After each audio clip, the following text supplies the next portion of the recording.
When you think of a cult, you probably imagine this, but that could never be you, right?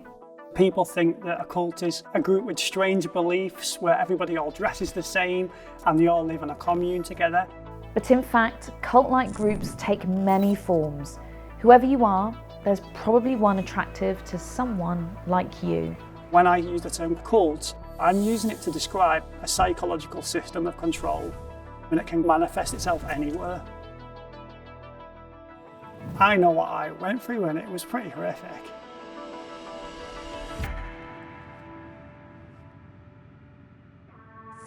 Cults have been around for millennia, but they really hit the headlines in the 1960s and 70s as people began to experiment with alternative lifestyles and new religious ideas. Some of these experiments turned dark, most notoriously with over 900 people drinking cyanide in Jonestown in 1978. But cults didn't die off in the 70s. The reality is they're everywhere.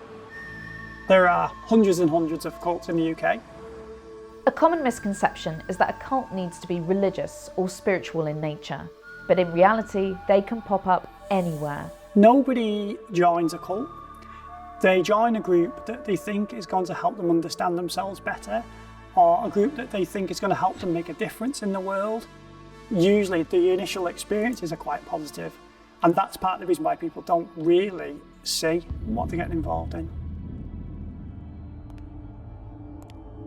I joined the church. It was very different from the church I knew growing up.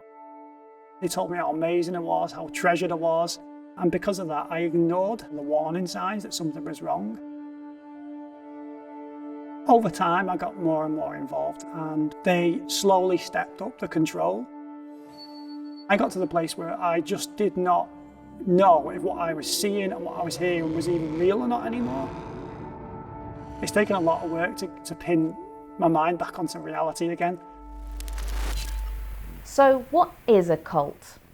When do we call something a cult and when do we not? For me, it's much more helpful to talk about the system of control than it is to talk about cult in terms of, oh, it's a quirky group. It's when the practices become harmful to the mental, physical or financial well-being of members that problems begin. What's happening in a cult is coercive control. Usually use the term coercive control for a relationship. A cult is a leader using coercive control in a group. Hallmarks of coercive control include isolating you from friends and family, monitoring your activity, and controlling your choices. In cult-like groups, when someone questions anything, they're often met with thought-terminating cliches designed to shut down conversations, like, everything happens for a reason. Other warning signs might be labelling outsiders as others, ignoring concerns, and vilifying whistleblowers.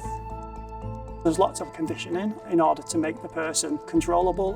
One common feature that you'll get in coercive control in relationships is love bombing. Over-the-top flattery can be a really powerful tool to buy people's loyalty.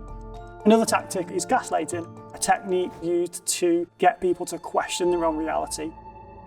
You know, Mum, you just imagine things. Often, members will have invested huge amounts of time and money, making it both practically and psychologically very hard to leave. And lots of coercive control is about convincing you you're the problem, you're not good enough, you need to try harder, you're not praying enough, you're not giving enough time. And so people don't leave because they think they're the problem.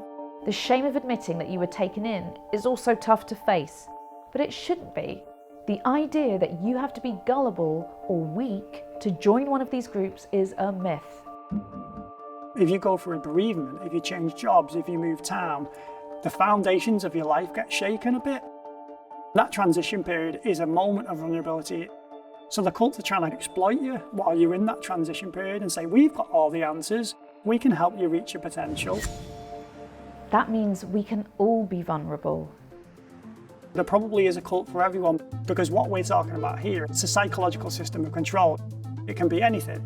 As a therapist, I've seen music classes become cult groups, yoga groups, activism. Pretty much any group can become a cult if there is that person who is running it, who is controlling and manipulative. So it's not, for me, so much about labelling a group as a cult.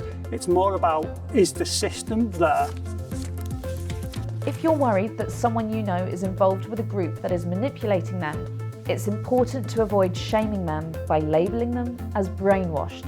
The best thing to do is to keep in touch, to listen, but also to encourage critical thinking and point out potentially harmful behaviours.